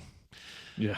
Additionally, there are updated modern versions of the Tier 2 armor sets to be purchasable with the Celebration tokens, and we all knew about that from previous reveals. If you haven't seen those, you should go check those out. The Tier 2s are considered some of the best the game ever saw, and these are all redone versions of those. We talked about those a bit last time we were on. All right. One other part we didn't mention is there's this area by Caverns of Time there that you go to. And it's when you portal there, it's just there. So if you go to the portal in either major city, it's just you'll pop right there and you'll see the celebration. It basically looks like a little fair is set up. There's some booths and there's stuff going on. There's some repeatable quests in there, dailies, and there are some events in there that you have to do. And at first, I was like, dude, this feels like the Northrend stuff. What was it called? The jousting tournament stuff. Can't think of it all of a sudden. The Argent tournament. Argent tournament. And I love the Argent tournament. There was something about the vibe and the atmosphere and the music and everything was just like, wow, this is like I'm really at like a big fair. I'm at a big event and I'm hanging here and I got to do stuff here every day and everything. Yeah. I thought that's what I was getting into here. It has no music. It has these events that at first seem neat, like, ooh, Laura Walker Cho's going to come out and talk on stage and tell me an old tale of Arthas or some kind of weird druid dream, or whatever he's going to retell these stories. That seems neat. And then there's the pull out your mounts and let's see how many you have, and if one of you wins, good job, and these various things, right? The transmog thing. They all sound amazing on paper, and also first time through, it's fine. Yeah, fun even, you might even say. It's a slog now. I don't even want to go there. I don't want to do anything there. The only thing I would recommend is make sure you hop on one of the balloons, which just slowly floats you around the grounds and then lands you and gives you an achievement. So if you're an achievement head, you get an achievement for that. The rest of that place can F out of here. I don't like it. I think it's boring. I think it's grindy. I mean, I'm not saying... It's a 30-year anniversary. Yeah. I don't know what I expected. I know there's a lot going on, and the team is spread everywhere, and they're all doing different things. But if they were trying to impress me with this fair part of it, right? Yeah. It's not working, Bobby. I really don't like it there. Like, I agree with a lot of what you're saying, but for the sake of playing devil's advocate and presenting the other side, let me make some arguments in favor of the fair. Please do, because I need something positive about this place. I freaking hate it. Yeah, so there are a lot of other things to do other than just the Mount Mania and the story time. I was surprised at how kind of fun the transmog event was. I've never done the Trial of Style, which is what it's based on, and this made me think, I might do Trial of Style sometime when it pops up because it's kind of neat. You go up there and the person on the stage gives you a theme. Like it might be a cataclysmic or something like that, and so then what you do is they have a transmog person there, and for free you can change your transmog. It doesn't cost you anything while you're doing it there. And you go through all your stuff and you change your outfit, and then you all stand around, and then there's another place you go to pick up some ribbons. Everybody picks up some ribbons on another table. And then everybody walks around and you target people that you think their transmog looks cool, and you give them a ribbon, and everybody's giving each other ribbons. 5 ribbons total, right? Each person gets 5, and they can spread them out however they want, I think. Yeah, and so whoever gets the most, the people who get the most votes, basically, win. And it was kind of neat. Again, caveat, I only did that one time, so that kind of does go into your, the first time it was fun. Well, kind of I would do it more often if it wasn't 400 million years between each one. Like, honestly, that's the other thing. There's no timer anywhere, so you don't get to see. You know what's up next, but you don't really know when. And a lot of times they come out and go, that's one way they could fix it. Yeah, this guy's always says, step right up and be a part of the mount thing. It's going to be great on the first day. You hear a voice say that, and you're like, sweet. You get down there and you wait, and you wait. You could go take 3 dumps and walk your dog 4 times before this thing freaking starts. Then it finally starts, and then it's God knows how long until the next time they start the damn thing. So my biggest problem is frequency. I think I would do that. Like, the transmog contest is fun. You're right. It's fun. And it's community driven, and you're voting, and there's something about it that really works. But then it's like such a long time between the next one. And I don't even care about frequency, honestly. I think the frequency is fine, but just add a timer that I can see that tells me when it's going to start. That would work. Yeah. That would work. But anything, regardless, yeah. I'm supposed to be making an argument for the. Keep telling me the positives, Bobby. Keep doing it. There are other things you can do. The going around in the portals and picking up little props to take screenshots of yourself. It's pretty fun. Once it's all right. It's fun once. Yeah. The little thing where you can go and pick up a magic mirror and turn yourself into one of your pets. That's kind of fun too. Once, but yeah. One time. It's so that's my whole beef here is that this is a company, or this is a team that prides itself on, for 20 years, finding repeatable content and making it compelling to repeat it. This is all do it once and never look back for me. Now that kind of leads me to one thing that I'm going to try to be optimistic about, which is not all of the 20th anniversary event content is in there yet. No. They have some quest chains that are going to be introduced that sound like they're going to make you sort of a detective to be solving a mystery. There's a there's an NPC there that is like an event coordinator that is there. You can't really talk to him yet, but they're there, and you've got a couple of people. There's like a rope line and a couple of people standing in line in front of this person, and they're called like some sort of like game event coordinator or something. I can't remember Something like exactly what the title is. Yeah. She But gives you the first that's- quest to go do it's essentially a world quest to go fill 100% of a meter on participating in the various activities. Right. Yeah. So, but eventually the Blizzard is, according to them, they're gonna introduce a series of quests that have you help that person solve some sorts of problems that inquire like investigation or something like that. The achievements make it sound like you're going to get a title called detective or something like that if you do all these storylines, and so that could be really, really interesting. And maybe be. they're staggering out some release of this stuff to make it last a little bit longer. Yeah. Which is smart.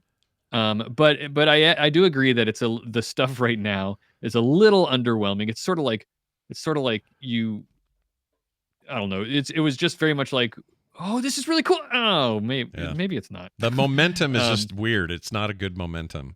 I fully expected to go in there and just like spend for a couple of months. This would be a great hub to go and do stuff, and then go back and do other things. But this would be where you would go while it's live. And instead, it feels like Halloween or the Beer Fest event. It's just like, okay, it's another thing. In fact, those things are more well thought out. They have more. Again, you're right, though. They're going to add stuff, so I don't want to be too critical either because I don't know what they're going to add. If they suddenly if that lady goes, hey, come here, champion, 3 goblins barfed over there behind the stage. You need to take care of it. And then I get over there and it's like, oh, not only do these I have to clean up this barf, but I also found a clue. And then the clue says, go. They barfed up a clue. Yeah. They barfed up something strange. Yeah. What is this? Well, I better take it back and show the lady. And, if you're telling me that, well, then maybe we're getting somewhere. But it just feels if this was if this was all that was coming, I would probably be harsher because I think it's really lame. I think all that being said, I think the addition of the raid content, the unlocks, I think all that stuff's really strong. I think even the world bosses are cool. Like that stuff's great. It's just this celebration part, just kind of a bummer.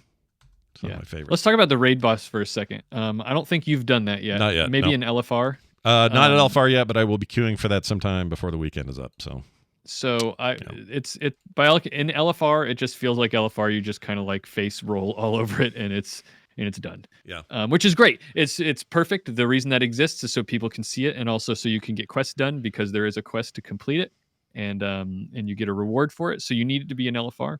So my my other raid team, not the one that we run on, although the core guilds has put together some groups to go in to Blackrock Depths as well.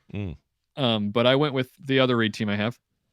We went in there on normal, and we were expecting it to feel like normal, like the normal raid, which is fun. You go in, there's a bit of a challenge, and you beat all the bosses, and you have a good time hanging out. Yeah. Right. Yeah. And you get some loot that you probably just disenchant, and it's fun. Yeah. Maybe a transmog here and there that you didn't have, but yeah. Yeah. So we did that, and immediately the first boss we did was really cool. Yeah. Because it's not that it's different. It is what it was like back then, but it was so neat to, as a tank, for example, and I didn't tank back then. No. As a tank, to be able to be like, oh, this is like tanking was so different back then. Like it felt different. The mechanics were different. There's really like a lot of things you can expect from tanking, which now because you're a tank now. Yeah. For example, almost all bosses nowadays are going to have some sort of mechanic that requires a tank swap, where the tanks have to trade off back and forth throughout the whole fight. Right. That's expected. There's like other built-in coordination between the two tanks is almost always that. Yeah. But I forgot in this raid, even from the very first boss, I forgot that one thing that tanking was like back in the day, in the early days, like Blackrock Depths, was sometimes you had a tank who was tanking the boss. And then you had another tank who had a different job the whole time. Yeah.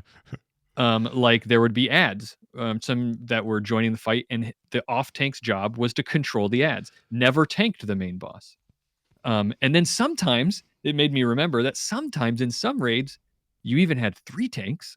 Yeah. Because you needed more people to do those things. different jobs, and they Right. all just had different jobs. And it wasn't that you were all doing the same thing and trading back and forth responsibility. It was neat to be able to do that. Yeah. So that was cool. Also, when I don't know if the guides exist now, but when we first went in there, it was the first night, and they didn't test on the PTR any of this stuff. Yeah. And I think it was cool that they didn't in the end, because you got to go in there. We were in there, and we had to pull the boss.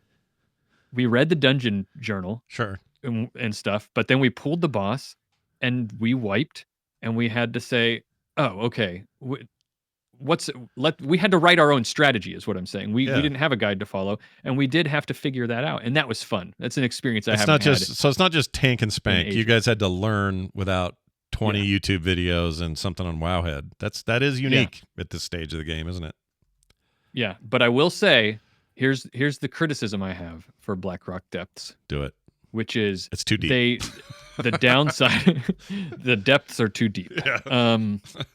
The downside to them not putting it in the PTR ahead of time was this, and I expect that there's going to be some major balancing of this content, because we hit the third boss and we wiped over and over and over, and we could not get past the third boss. And this is a thing that I've heard lots of people talking about, that the third boss, which is Lord Incendius, Yeah. is punishing. And it even got to the point, because at first we were like, maybe we just need to figure this out. You guys can't, unless you're watching this on YouTube, you can't see it. I like had a note card with, like, it's probably too bright, but I had a note card that I took notes on to figure out the pattern of fire on the ground, and like we were doing it all right. Yeah. But it got to a point where we were like, we figured this out. Like, we know what to do, and we were doing it all correctly, but we still couldn't get the boss down fast enough to deal with all the ads that come out and all this kind of stuff. So it just felt like it's got some tuning issues that need to be done. But I think if they figure out how to tune it and can keep going, it'll be great. I just think the experience of that raid is really, really good, and I like how difficult it is, because we won't just stomp all over it, and it actually might be something that we will want to switch to, come early mid-December, when we're done with the heroic Narrowbar Palace raid, right? Because we basically, up till where we got stuck, we have that part on farm. I suspect that within the next couple of weeks, that will be true all the way up through Silken Court, I hope. Like, we don't know, but wherever we're going to be, I look forward to that. And also by then, obviously, there's going to be some guides, and people are going to understand the fights better, and probably have some patches. But that's where the balancing is off, I think, because there was no PTR, therefore no feedback. Like, this is all you're getting live feedback, and that's it. So, and that's why I expect we're going to see in patch notes come this Tuesday. They're going to say, the Lord Incendius's health has been reduced by 30% or something. Yeah. Because he's a prick. I think we'll get some things like that. They're going to tune it, and I just hope they don't cause it to be undertuned to where now we're stomping all over it and face rolling over it. I like that it's a challenge. Yeah, I do too. I look forward to going in there for sure. Plus, it's just nice to have some alt content during a time that you may not normally have it. Yeah. So anyway, those are all good things. I just hope that before this event is over, there's more on the, how do I put this? I want to feel something. Yeah, if that makes sense. That's a really good way to put it. You know what I mean? Like, it's not that I don't need feel this isn't making me feel very nostalgic. Really. No, it's not. And for all those people yelling play classic, I'm not talking about that. I mean, I want to. And let's be honest, classic, from what it sounds like, doesn't make you really feel very nostalgic either, because it's so different. But that's another discussion. That's a whole different other thing. We should probably talk about at some point. But my biggest beef is that there's nothing happening yet where I'm like 30 years, man. Like, where I thought it would happen is with Laura Walker Cho's little stage show. I thought I was going to get some real meat off that bone, because I loved listening to him in Mists when you'd be in a quest line, he'd go, listen, there's a thing I'm going to say. And I'd go, oh shit, he's going to tell me another story. And I get a little faded out, translucent image of some thing going on. And I used to love that. And they'll fall so flat for me on that stage. They just aren't working. Yeah. I don't know why. Yeah. There's no music as part of it. It's just him talking Like all the That's usual true. heft, like the full package, just doesn't feel like it's happening. I feel like I'm playing some beta stuff. I wish they had like a little, like little band of Yeah. musicians on the side. Like you could see them playing instruments, and it sounded very like minstrelly and Yeah, like level 80 Tauren Chieftain or whatever they were. They could even be doing metal covers of WoW, like something to bring me Yeah. back, to make me feel those feelings. In the same way that I have these feelings in other parts of the expansion, just about the current expansion. right. So it shouldn't be hard to go 30 years. We have so much, 20 of this game, 30 of the IP. We have so much to draw from. And instead, I got a old version of the orc model phasing in and out in front of me, driving me crazy. It's like, I don't want to talk to that guy. Anyway, it is what it is. Let's move on. Oh, we did want to talk about. So there was a big class patch as well that came with all this, and Balances and stuff like that. Balances and also some tweaks to like the heroic talents, and some people not feeling like they had enough flourish to things like the what's it called, the hunter one. Not Black Arrow, whatever it is. It's the use of the Black Arrow, but I forgot the name of it. Anyway, that thing was just kind of boring. Now it's got a bunch of flourishes, looks really cool. You and I are both playing Paladins pretty exclusively this expansion, and on paper, I thought we were looking down the barrel of one of the biggest, most massive sweeping changes to Paladins ever. Yeah, when you read the patch notes in the PTR and what was coming, it was there's a new talent, new talent, new talent. There was like 12 different new talents, and then this talent is being no longer a talent, and it's being rolled into this, and everything looked like it was going to be changing. Yeah, everything. Yeah, and it turns out it's fine. I mean, there are changes. It's like there's some stuff, and it's definitely gotten tweaked, especially with the Paladin spec, but even a little, stuff with the ret. It's fine. It's just, it doesn't feel massive to me. And if anything, it seems like we're underperforming on the protection standpoint. Well, we were massively underperforming. Protection Paladin was the least popular. It was a very underperforming tank. Yeah, prior to this even, right? Yeah, prior to this. It was huge, so much so that it was sometimes hard for me to get into Mythic Pugs because it would take forever for groups to like I'd be queued up for a thing and it would take like 3 minutes. This is going to sound crazy to people who are like DPS and tank forever. So I apologize. I know I am in a privileged position as a tank. Yeah. But it would never take. I usually would sign up for something on the group finder and it was very quick to get accepted into groups. Sometimes it would take them a long time, and they'd be like, it was because they were waiting for a warrior or they were waiting for a death knight, but they couldn't. There was none signed up. All they had to settle for the Paladin. Yeah. And Paladin was underperforming. And so a lot of these changes were to fix that. But they did a really good job, it seems, because I've done a couple of mythics and rated since these changes, and nothing in terms of how we play, nothing has changed. Right. Not much anyway. Not really. It really seems like they have just made changes that make it easier for us to do the things we already want to do and make us a little bit more powerful, like adding damage increases to our hammer thing, judgment, right. That used to be a talent, and it was basically a mandatory talent, which made it hard for us to get other talents that were useful. Yeah. And so they just rolled it in. They were just like, well, let's just give it to you. Other things, there's a lot of things that I could talk about, but there's only a small portion of our listenership who are Paladins, so I don't want to. Yeah, I used to get in trouble with all the hunter talk back in the day, so I understand. Yeah, well, you used to have a bumper for it. Yeah, we literally called it hunter talk and had a whole thing for it. But like, what's our I always forget the name of the damn talent, not talent, but the ability to throw your hammer and you get 3 of them and they swing around you and they build. I'm really bad with names, but I think it's but yeah, I know what you're talking about. I'm just glad to have that back. That has always been badass. It looks cool. Like I know that prior builds, maybe it wasn't the best thing, but be able to just start popping those and having those hammers fly everywhere, it makes me feel like Johanna and Diablo 3 again. And it's also a really useful tool to have because we can use it out of combat. You don't have to target anybody, and you can generate holy power without being in combat, which is incredibly important for Paladins because spending our holy power gives us mitigation, and a buff for mitigation. So a lot of times one of the most important things that's to take you from like beginner paladin to intermediate on to expert Yeah. or more is understanding that you need to use that ability to build holy power before you pull, so that you can already have that shield of the righteous buff on you before you pull. Yeah. And it kept reminding me last night. We were raiding last night and Bobby would pop them and I go, right. Say that. It's funny that you say that, because there was one time I was standing there. It's just like a habit thing that I have now. When I'm just standing around, I just use that. I just start throwing the hammers around and they go out in a circle. And I saw you, literally, I'm in the raid. I'm doing that, just standing around talking to people or listening to our raid leader and stuff like that. And I see Scott run up, like he's getting ready to start the fight. And his character runs up alongside mine, looks at mine. And it's almost like I could see him, like his character, like look at me. Yeah. And then look ahead again.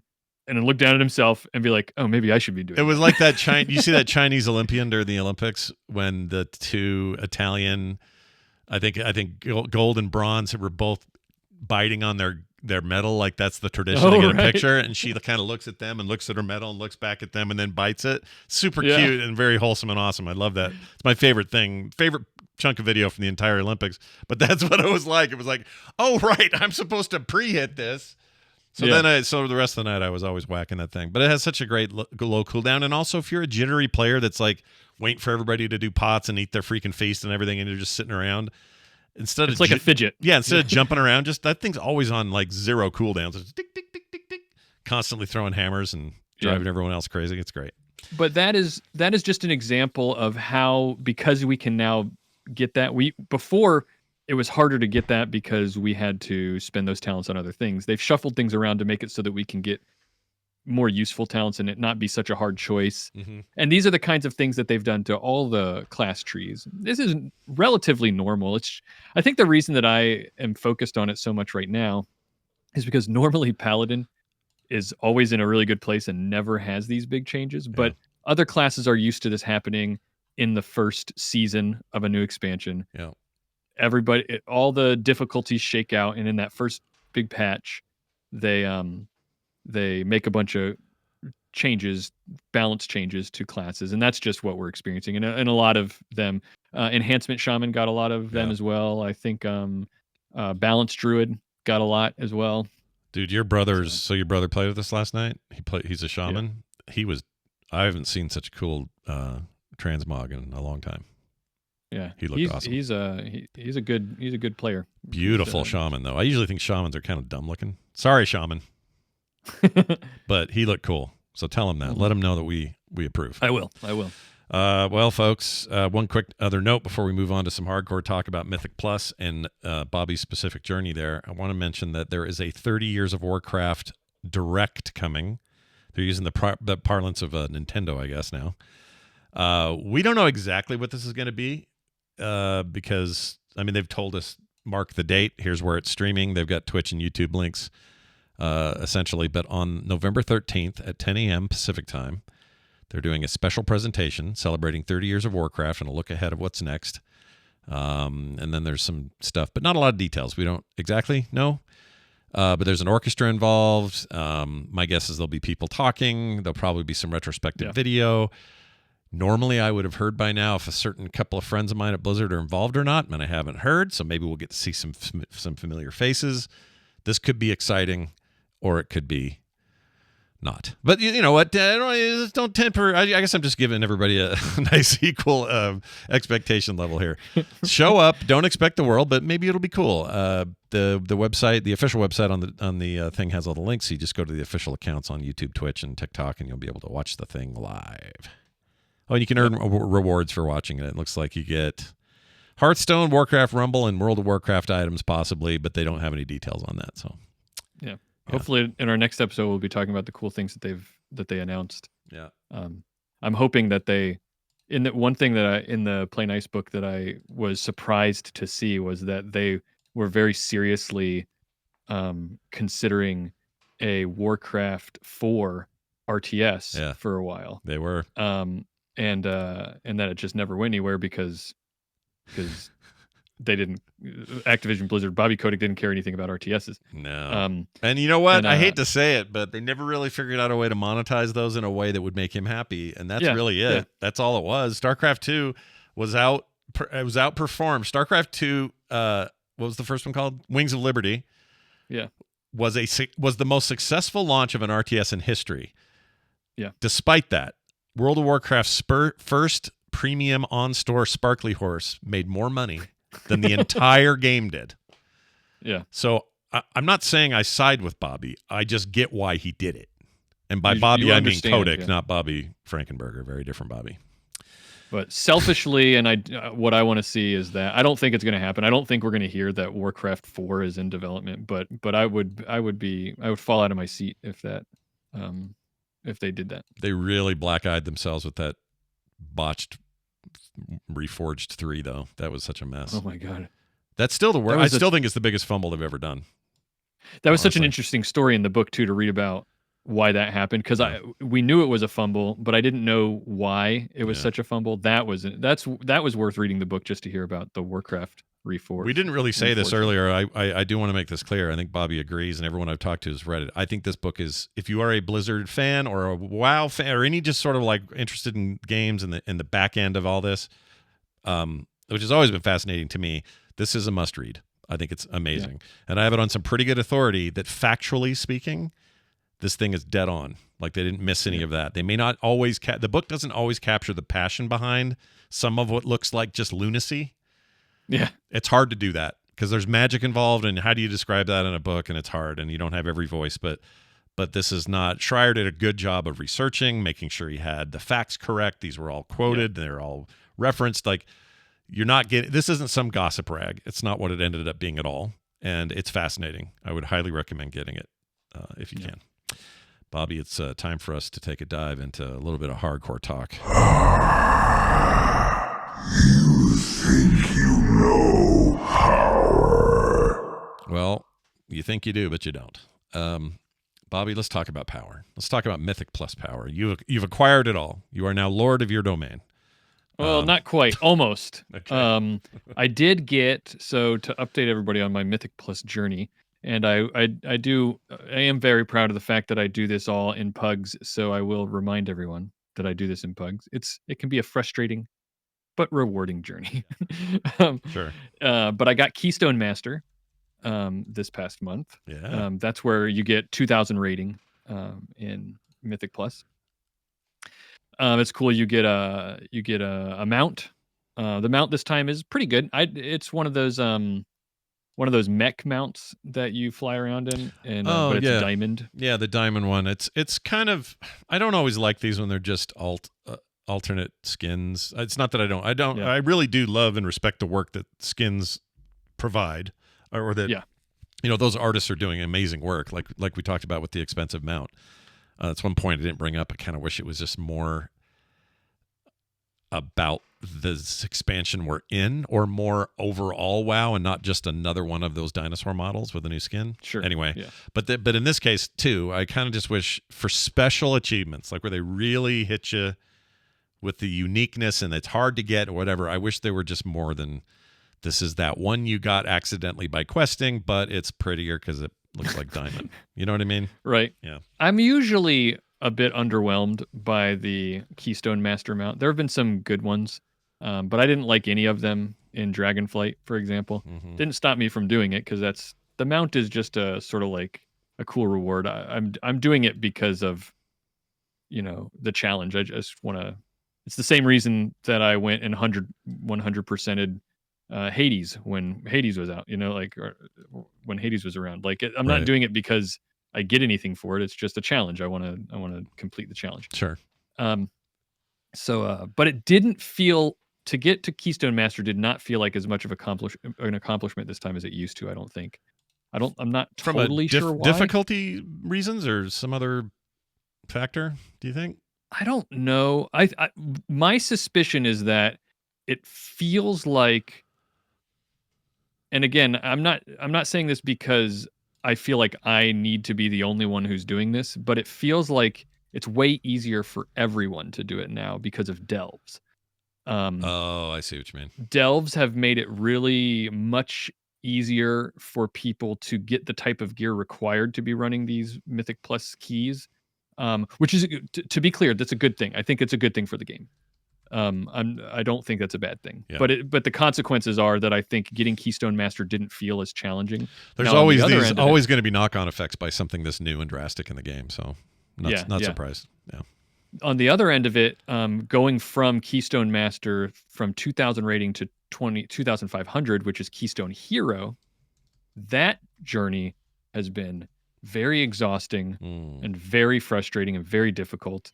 Not only is it because I think the dungeons are really challenging and the way they've changed the fixes has made it very, very challenging and difficult. Those are all good things, but also because I feel like I am encountering the meanest people in these pugs that I haven't encountered in a long time. Now, I know many of you are thinking, Bobby, you're doing a pug. What did you expect? Yeah. But to be honest, in the past, like all through Dragonflight, I was always very surprised that the pugs felt pretty much like, occasionally you run into jerks, but anywhere in the game you run into jerks occasionally. But all through Dragonflight, I was always surprised at how kind people were, or at least how, at the very most cynical interpretation, at least how willing to tolerate people were, like how tolerant people were, just to be like, let's just get this done, and I'm not going to make be a jerk about it. I'm just going to get this done. Yeah. But now people are just being mean. And I've quit many groups. I have a sort of a policy where it's not just when people treat me badly, but if I see other people treating other people badly and like really being jerks about it, I will quit. Yeah, I get out too for that. I hate that. And I will make sure to tell them why I am quitting beforehand. I don't have, maybe it's because maybe that's the dad in me. I'm secretly hoping I can teach him a lesson before I leave. Like, if you hadn't been such a jerk, your tank would still be around. See ya. Yeah. There are consequences to your bad behavior. Like that, I do this, and I think it is a little bit of fatherhood kicking in. I do. Yeah, but I feel like I'm doing that a lot more this time, and it's a little bit more of a slog. My suspicion is also that Delves might have something to do with that. I can't say for sure. I think it's just more people are doing these higher Mythic Plus keys now.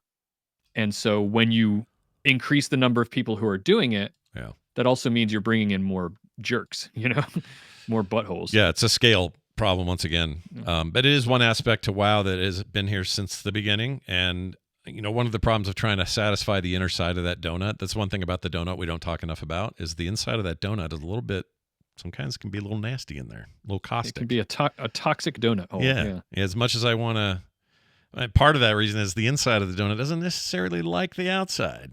And like, No. I'm the real donut here, but the truth is, without that outside, you don't have a donut. Right. There is no donut. You know what you have if you just do the inside of the donut? You have EverQuest, and guess what? That capped out at about 400,000 people max. That's what you get. Mic drop. Yeah, mic drop. Boom. Well, anyway. It turns out, the donut hole it's just a ball of dough. It's not interesting. Okay. No. And the hole is kind of empty if you think about it. Yeah. Like, You need the whole donut to make this an interesting group of dough. Yeah. It's just a ball of right. dough otherwise. Well said. Yeah. Oh my gosh, we've taken it full. If Adham was listening, and he's not, but if he was, because apparently, according to that book, there's never been a more burned out human in the history of the planet. Holy cow. But if he's listening, donuts forever, buddy. You had it right the first time. I have other thoughts about Alan Adham, and they're positive things actually, but that's that conversation has left us. Maybe another time I'll bring it up. Yeah. Adham underrated, I would say Adham is. I think so. That's kind of what I think. But on the note of more jerks coming into the game, I think we need to increase the number of nice people playing. And I think a lot of the people listening to this show are the type of nice people that we want. Oh, I agree. We get the buttholes, but they don't last very long. They're only here for a minute. Yeah, that's how it works. So I wanted to give a quick sort of. I was talking to people in Discord in our community and asking around, and I got the sense that there are people who are interested in doing Mythic Plus but don't understand how it works or have been too afraid to do it. So I wanted to do a real quick, like, primer on Mythic Plus real fast, and let this also be sort of a an introduction to, and let people know that I plan on also recording some supplemental episodes between our monthly episodes that go into more detail about how Mythic Plus works, and maybe even this could be a Patreon tease, maybe even like some patron content where I go deep into specific dungeons and strategies for specific dungeons and what to do in those, and some tips and stuff like that. I'd love that. Here's the thing too to remember, the Patreon stuff. Sometimes we're going to do Patreon only content, and sometimes we're going to do stuff that will be in both. Well, it'll always be in both places, public and Patreon. But there might be times where we do something that is a timed exclusive in Patreon. So you may get it for a week or two before anyone else does. And this is actually a great time to say this. One of the things when we started this up again, and I approached Bobby, we decided and agreed mutually that a monthly cadence made the most sense to get started. Like, let's see where this goes, what this is. And I think it was the right decision. It feels right to me, just from an overall standpoint. But what it has introduced is this feeling that I want to make other things in between. I've been doing it on YouTube, which is less podcasty, and it's not showing up in audio feeds or anything. But just when I've got a thought about a thing, just hop in, let's talk about it real quick. Those are really fun to do. More focused stuff like you're talking about, fun to do. So I think what you can expect is more on the audio feeds as well as sometimes video, but Patreon or otherwise, we'll fill in more of those gaps. Because yes, a month is a long time to wait if you're super passionate about the game. I get it. But I've also heard back from people that say, you know what's great about the monthly cadence is it's no longer just this thing I expect every week. It's now a thing I look forward to. And then when it drops, it's like, yeah, dude, a new one in my player today. I can't wait. Like that's great feedback to hear too. So anyway, I'm glad you brought that up because And as a creator, and then I'll start talking about Mythic Plus. As a creator of the content, one thing that I like about it is that the interstitial, the between episodes supplemental stuff that we do feels like, oh, this is me making some content about it. And then once a month, me and Scott have a hangout where we talk about what's been going on with us in World of Warcraft. So that's and I like that feel. So we're gonna keep doing that. I agree. For a while. I agree. Well, there you go. Thank you for sharing your mythic journey with us, Bobby. Anything else you want to tack on there before we get to some feedback? Yeah, so I'm going to do a little bit of, expect a primer coming for Mythic Plus to talk about what is Mythic Plus. Sort of the first one I do is will be like an introduction to Mythic Plus for people who may have never dipped their toes in or may have only tried a little bit and they want to know more about it. What makes all the details, like what is Mythic Plus? How do keystones work? How do you get keystones? How do you upgrade them? What, how's the timer work? What are the rewards? All these things, right? Yeah. And then after that, I will I'll go a little bit more detail and then maybe go into dungeon specific and we'll see how that goes and what the feedback is on that and then go from there. Sounds great. More on the way. And of course, every month we'll talk in depth about some sort of hardcore aspect of the game. So look forward to that. Yeah. It's now time for your feedback. Why, it's the Town Crier. It's the Town Crier. The Town Crier.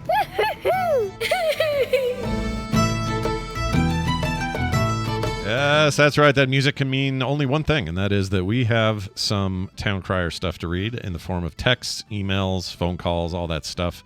If you'd like to email the show, you can do it at theinstance@gmail.com, or you can send us a text at 801-471-0462, or you can voicemail that same line. Use it to your heart's content. There's also a form on the website at frogpants.com/instance, and that'll send it straight to our email account as well. So no excuses. There's a million ways to contact us, and no reason not to. Let's start with this text from...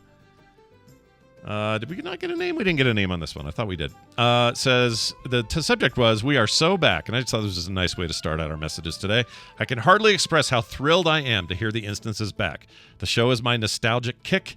My first ever podcast I listened to. We hear that a lot. It always blows my mind.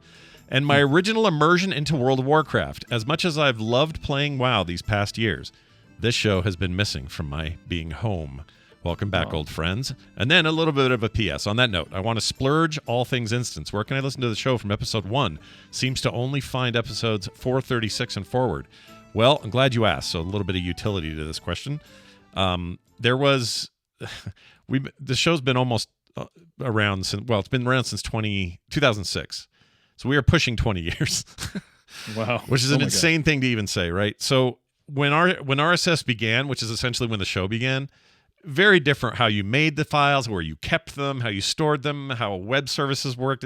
This has all evolved very quickly or slowly, depending on your point of view over the years. And as a result, multiple hosts, multiple formats, people like iTunes changing RSS feeds to need something, so we had to change it, and then you host it in a new place, and then that place goes away, and now where's the old file? And you got to do what you got to do. I have every single file from episode 1 to current here locally, and all sorts of backups and stuff.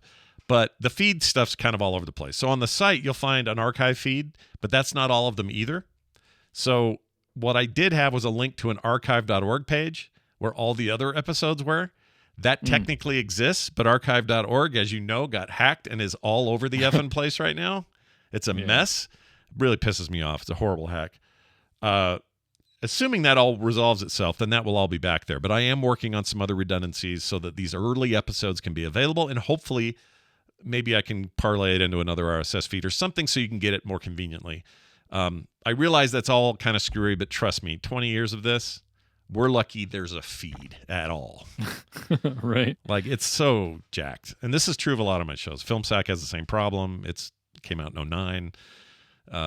Again, very early in those days. And so a lot of these things have that issue. But there are plenty of shows that I do now where we've got the entire thing. If I had started the instance 5 years ago, you wouldn't even be asking us this question. So let me ask a quick question.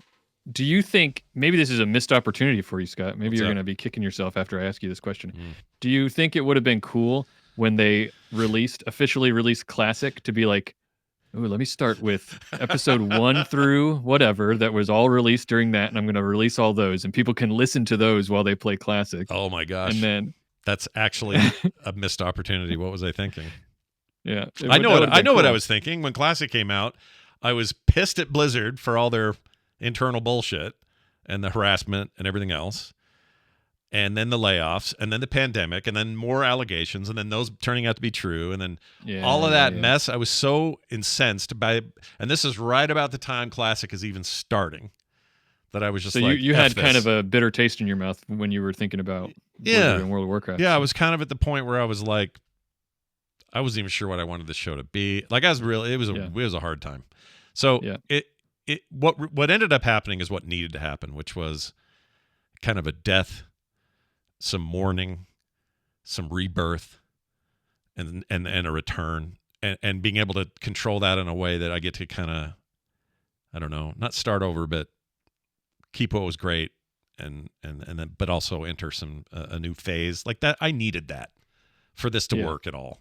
So, I'm saying this in retrospect because while I'm doing it, I'm not thinking that. I don't know. I didn't have a plan. I remember hearing you talk about it. You were done at the time. You were done. Yeah, I had no plan.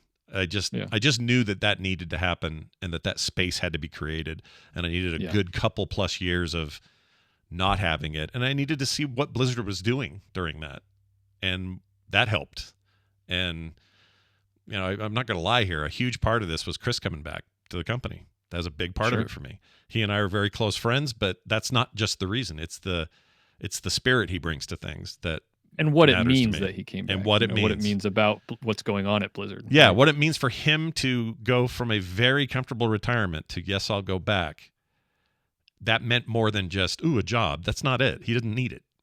That's why it mattered to me. That was a big deal for me. But anyway, long story short, I would like to get all these back in a place where people can more easily. Well, when you do, let us all know. So, because then maybe when I go back and play some Classic, I'll crank up some like episode 10 while I'm playing it. Some kind of Encourage bullshit or whatever we did early on. That'll be fun. Here's another text. This is about consoles and controllers. Hello, Instance. Love the show is back. Listening to y'all talk about console port this week, meaning the mod that Patrick talked about. And I love it. I bought a Asus ROG Ally, and it runs Windows beautifully. I play anywhere and everywhere in Raid and in Mythic Plus even. The only issue I've run into is PvP because of targeting and key binding not being very easy. I only play this way now. It's great. Let's see. Y'all keep doing awesome things. Love it. Again, anonymous. That might be the dude that's at our Raid team. He didn't put a name here, but that guy's also like crazy. Yeah, maybe. He was leading DPS as a survival hunter with a freaking controller the whole time. It's blowing my mind. Yeah, that is. It's hearing about him, hearing about console port, Patrick's little thing at the end, hearing these people. I really am very close to putting this on my Steam Deck so that I can farm mats in bed before I go to sleep. Yeah, because there's a way to do it. Obviously, there's a little more hoops to jump through because you're running Steam OS and not Windows directly, but that's okay. It can be worked around. What I'd really like to have happen is for Blizzard to put World of Warcraft on Steam. I'll rebuy the current expansion. I don't care. I would too. Yeah, because our accounts are linked, so it's all my progress is there. But I did this with Diablo. I'll do it again. Having it on there natively would be insanely awesome. But they're going to have native support for controllers. That mod is the perfect example of somebody getting it exactly right. It's very good. Blizzard should just lift it. I say that, but maybe hire that guy. You need a new controller guy at the company. Bring him in. Get that done. I would be in bed every night going, this would be bad for me. This would be really bad. Yeah. But good. But in such a good way. In a good way. Bad, but good. You know, as they say. Yeah. Let's see. That's a great one. Thank you for that. Here's another one. This is a very short one. It says, do y'all think that we'll get a BlizzCon 2025? I want to have dinner with y'all and Dan, the board game man, again. I'm not sure who sent this, but I'm sure I've had dinner with them now that they've said it this way. Okay, Bob, we haven't talked about this really on this show. It used to be a very common discussion on the instance every year. Will there be a BlizzCon this year? And often there was. A couple times there weren't. 2012, they didn't.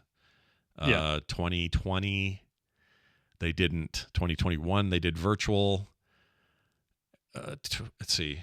And then they haven't had a new one since last year. So 2022 didn't have one.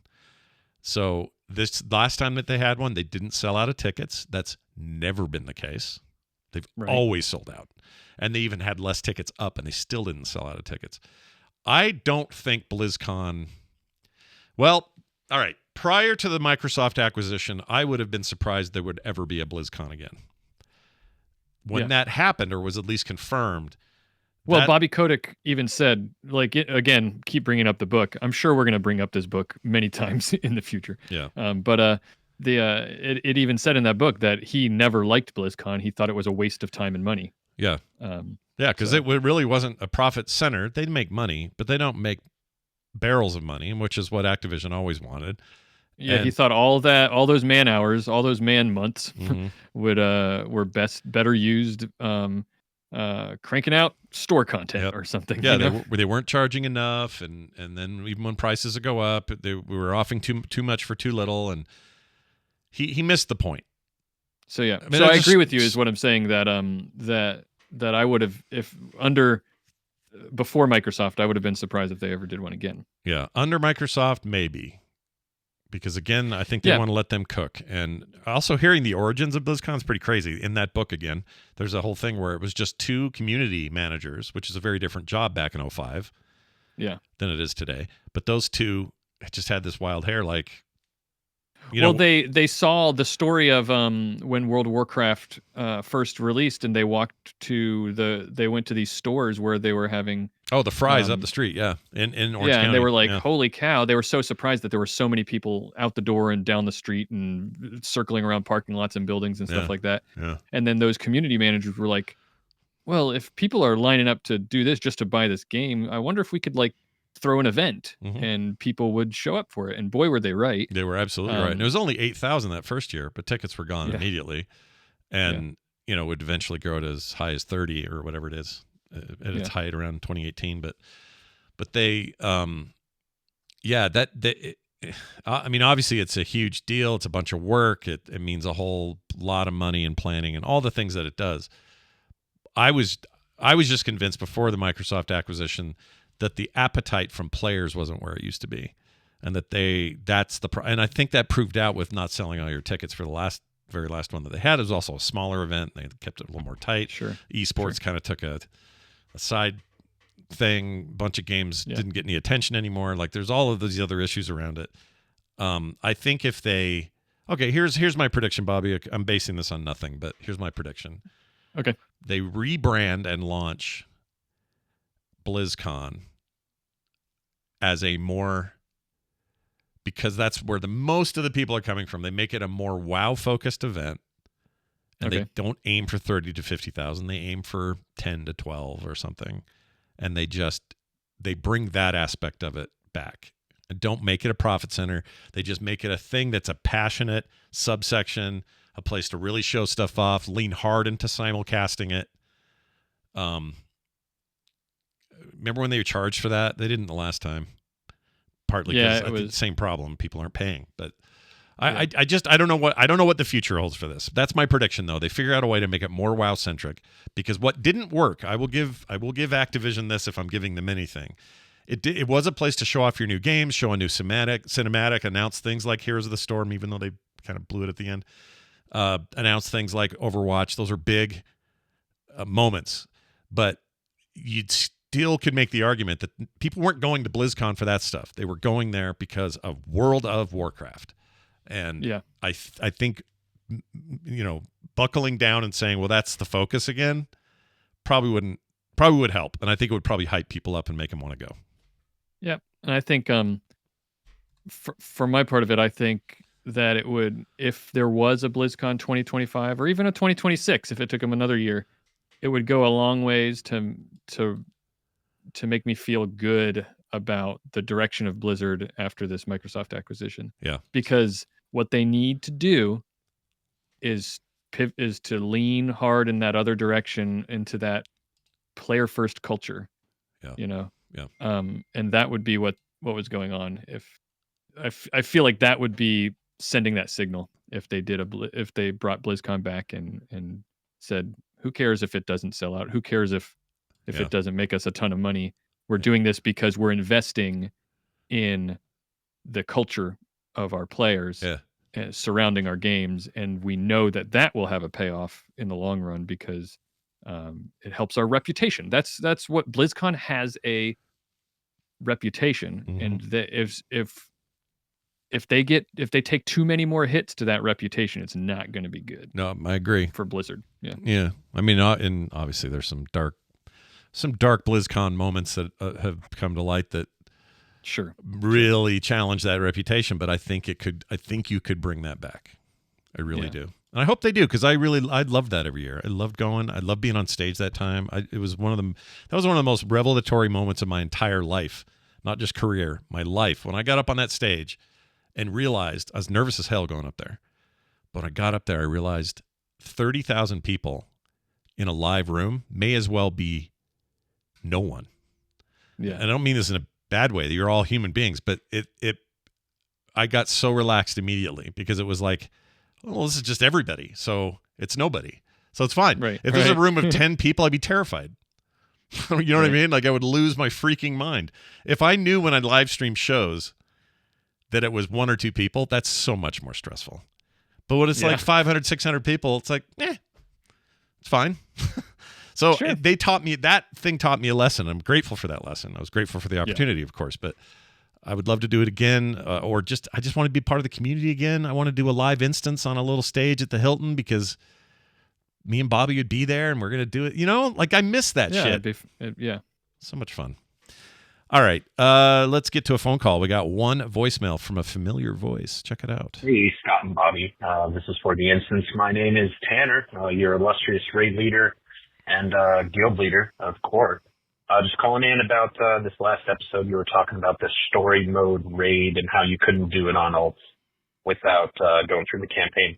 I thought the same thing, but that is not true. You can go to the NPC Executor Nizrek. He's the big spider dude in the room that the little spider guy outside the raid sends you to. He's also the guy who gives you the last quest in that chain to kill a queen. But yeah, if you go in there on an alt, he will have a quest that starts the quest chain. You don't have to go to the little spider guy that you had to talk to on your first character. But yeah, it's a little confusing, and they did not explain that to players very well, but it is there. And I highly recommend doing it, because it drops one of the enchanted crests, which can get you a pretty decent piece of crafting gear. Anyway, love the show, guys. Keep it up. Bye. All right. Thank you, Tanner. Thanks. That's awesome. I didn't know that when I first got this. He sent this a little while ago. It's been a while since the last episode, but I had no idea. So, and I still haven't done it. I meant to. I was going to go take the alts through there because I was, for a hot minute with this expansion for about 2.5 weeks, I was very alt freaky. Like I was going nuts. I got 4 of them up to 80 pretty quickly, sharing all that experience, doing delves and like having an advantage because I was getting more XP because of, war party stuff and all that. Or war party? Warband. Thank you. Still not used to the name. And I just hadn't done it yet. But just so everybody knows, you don't have to go find the spider every time because that's kind of a pain in the ass. First guy, yes. It's a pain to find many of the things related to that raid. Have you ever tried spending your tokens that give you tier pieces? No, not yet. Yeah, well, good luck. Yeah. I don't even know what NPCs I need to talk to. Where are they? Are they all over the place? I guess I could good look question. Where are they? You would not know unless you went on to Wowhead and dug through several links and then found a map that showed you like that. I promise I'm not going to rant any more than this. It's very stupid where they put them. Yeah, it's dumb. It's very dumb. Put them in town. Anyway. Put them where I can see them. Have them say it over their head. Like, I feel like they were trying to create immersion by putting them in this like other places. Like, oh, it makes sense in this culture where they would be sitting. And I'm like, but it doesn't make sense. I have no clue where they are. Yeah. I had to. It's almost as bad as saying you need to log into Hearthstone. You need to have this card, and then go over to Diablo 3, start a necromancer, kill 3 mobs, and then you'll be told to go open up Heroes of the Storm. It feels that vague. Yeah. And so I'm like, okay. And besides, I already got enough gear from our rating that I was like, well, these tokens I dropped aren't going to give me jack at this point anyway. So it's fine. Yeah. All right. Well, that's going to do it for our feedback today. Again, you can find all the details about how to contact us on the website, frogpants.com/instance. I would like to thank some brand new folks who joined us on our Patreon. And boy, we love these people. Why do we love them? Well, because they're helping the show happen. And a bunch of people signed up since we last talked. I'm just going to name them all. Will Matheson, Dustin Rimmy, Dr. Samurai. Yeah, I don't know why I like that one, but I do. Me too. Billy and Paducah, Eagle Scout, Brett Boatwright. It's way better than Boat Wrong. Andrew Diamond, Pasta Matt. I love that. That's either a thing I want to buy to make pasta, or that's a guy who likes pasta. I'm not sure which. I want to know someone named Pasta. Like I hope I meet Pasta Matt sometime. Yeah. Hey, it's Pasta Matt. Hey, Pasta Matt. Come over here. Burger Bernie and Shake Sally. Let's go. Let's get lunch. Xavier Bertolino is what I meant to say. David Hootie 42 Andreas. Hey, it's Hootie 42. Woo! Hey, I like that guy. Matt Dodson Hamilton, Battle Hammer Callahan, another amazing name. That's a great name. Yeah. Who John, Steve Holler, and finally Omega 9, a regular in our chat room. Big thank you to all of them for going to patreon.com/theinstance and signing up. We really appreciate it. We hope to be bringing you more and more content there as time goes on, and having your support means a lot. It's a monthly, which means it's really not bad. A little slow amount per month, and bam, you're in. And your support means everything. So thank you guys so much. Everything else is at frogpants.com/instance. Bobby, anything else you want to fire off before we hose down the huge dinosaur with the nice gold trimming and send it to the garage? I've said a lot about World of Warcraft today, and I've told you I'm going to say a lot more in these in-between releases. But if you like listening to me, I do have a science podcast you can listen to. It's called All Around Science. It's a great show. If you guys are into science topics of any kind, really, there's a good chance Bobby and his co-host have talked about it at All Around Science. So check that out. You can also find more shows like this one at frogpants.com. There's Core. We mentioned we're part of the Core Guild, which is another show we do about games in general. If you haven't heard that show, you're insane. Go check it out, frogpants.com/core. It's going to do it for us, for me, for Bobby, and for giant $90 dinosaurs everywhere. We'll see you next time.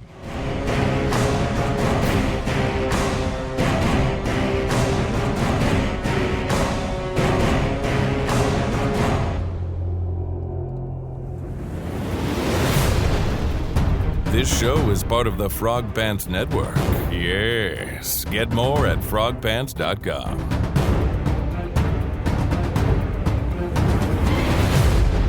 What do you mean there's lore in this game? I love that line.